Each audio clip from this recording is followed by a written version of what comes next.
Welcome to Khetz Tutorials, and in this video, I'll be doing question 81 from James Stewart Calculus.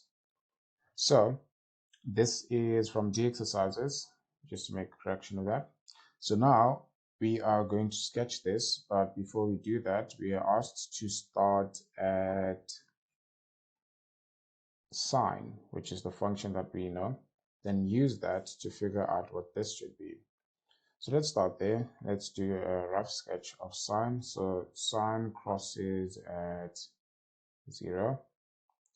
Then it would, this is roughly what it would look like. This is it, right?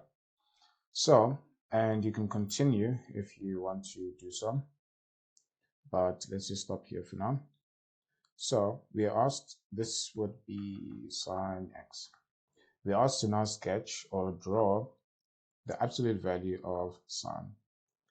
The effect of that would be this portion, which has a negative y, would also be reflected, or everything would have positive y values. So the result would look like this, would reflect this part and make sure that it's positive. And this part over here is already positive, so we're going to keep it.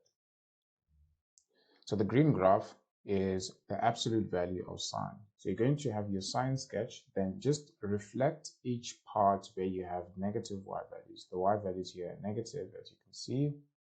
So you're supposed to reflect each of those portions which are negative, and in the end, you just have a graph that looks like this.